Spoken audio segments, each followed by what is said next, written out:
Naabutan naming nagtatanggal ng mga bato at lupa si Mang Ariol sa harap ng kanilang bahay kaninang umaga February 11 sa Barangay Camp 7, Baguio City. Ang mga ito mula sa inayos na kalsada sa harap ng kanyang bahay.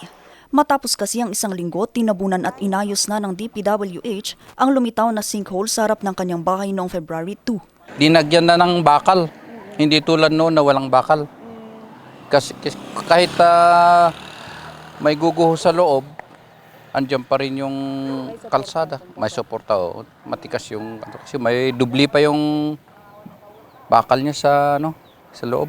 Ang kinababahala lamang niya ang posibilidad na may lumitaw muling sinkhole sa kanilang lugar dahil pa rin sa mga nadiskubring butas pa ng minahan sa kanilang barangay. Sana nga yung nagmimina sa baba, tigil para hindi mabutasan yung bahay kasi delikado din.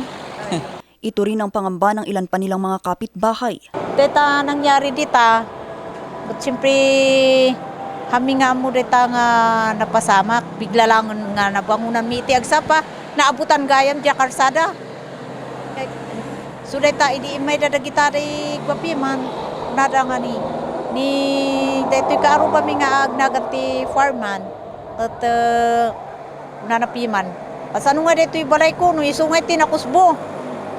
Hantay mo't nga mabalin nga may itad amin nung kasanumot ya gastos na piman di dakpal nga balay na. Noong nakaraang linggo, kinumpirma ng Mines and Geosciences Bureau na ang paglitaw ng sinkhole ay dahil sa abandonadong minahan.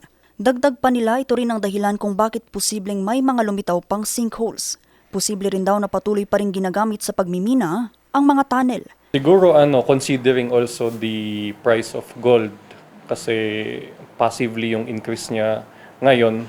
And then considering din na it is second to agriculture as the main livelihood within the province, yun nga, hindi natin maiiwasan na yun, pabalik-balik sila. Kahit nasabihin natin na active si LGU together with the PNP na mag-monitor, so sabihin natin, andyan sila ngayon and then after a week, babalik ulit sila.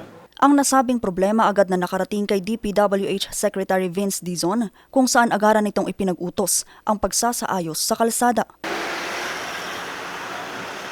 Makalipas lamang ang ilang araw natapos na ng DPWH ang pagsesemento at maaari na itong daanan ng mga motorista. Magsasagawa naman ng investigasyon dito ang pamahalaang lungsod. Kung doon sa Cannon Road, illegal lahat yun. Illegal lahat yun. Walang may permit doon. Ang minahambayan doon sa bandang Itugon. Doon sa dating nagkaroon tayo ng collapse, ng erosion, doon ang minahambayan. Pero along Cannon Road, bawal dyan. Pinagsasara na natin lahat ang mga kwan dyan eh. Ang mga tunnels dyan. At lahat ng sa Camp 7, Cannon Road, pati sa Kias area, magsasara natin lahat yun eh. That was our agreement with the MGB. Kasama na rin yung ating mga miners association. At doon na natin lahat ilalagay sa Atok Trail. Balak din ng pamahalang lungsod at ng MGB Cordillera na mag-usap at pag-aralan ang kanilang mga susunod na hakbang. Vanessa Bugtong, RNG News.